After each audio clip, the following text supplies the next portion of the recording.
কত বড় মহাদেবের মূর্তি। সো হে এভরিওয়ান, তোমরা সবাই কেমন আছো? আশা করি তোমরা সবাই ভালো আছো। আমি অনেক ভালো আছি। কালী পূজায় ঘুরতে এসেছি ধূপগুড়িতে, কিন্তু তোমাদের সাথে ভিডিওগুলো শেয়ার করা হয়নি, তাই ভাবলাম আজকে তোমাদের সামনে ভিডিওগুলো শেয়ার করি। আর এটা আমাদের উত্তরবঙ্গের মধ্যে টপ 1 নাম্বার পজিশনে আছে আমাদের ধূপগুড়ি। আর পুজো মণ্ডপগুলো এত সুন্দর করে যে সাজিয়েছে, তোমাদের কি বলবো আমি। আর এটা ইস্কন মন্দির। এর আগেই আমি ভিডিওতে পোস্ট করেছিলাম দিনের বেলা, এখন রাতের বেলা ভিডিও দেখো কত সুন্দর। আর ইস্কন মন্দিরের ভিতর যে ভিউটা বানিয়ে আমার তো একদম সেই লাগছিল ভিউটা, কিন্তু কি বলবো এত ভিড় যে ভালো করে ভিডিও করতে পারছিলাম না। তারপর চলে এলাম আমি থানা রোডে এসে দেখো কত সুন্দর ভিউটা বানিয়েছে।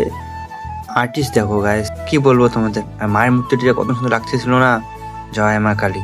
একদম সুন্দর বানিয়েছে মূর্তিটা। আর উপরে যে ডেকোরেশনটা করেছে ওটা অনেক সুন্দরই করেছে। আমাদের ধুকরিতে প্রায় 10খানার মতো মণ্ডপ বানিয়েছে, যে অনেক সুন্দর করে বানিয়েছে, কিন্তু আমরা সবগুলো ঢুকতে পারিনি কারণ অনেক ভিড় ছিল।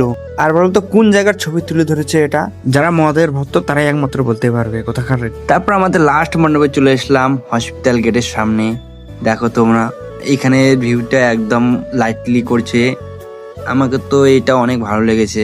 আর এখানে অনেক ভিড় কম ছিল এখানে, কারণ অনেক রাত হয়ে গেছে তখন। এখানে আস্তে আস্তে প্রায় 2টা বেজে গিয়েছিল। তো দেখো অনেক সুন্দর ডেকোরেশন করেছে। ভালো লাগে লাইক করে দিও, চ্যানেলটা সাবস্ক্রাইব করে দিও সবাই।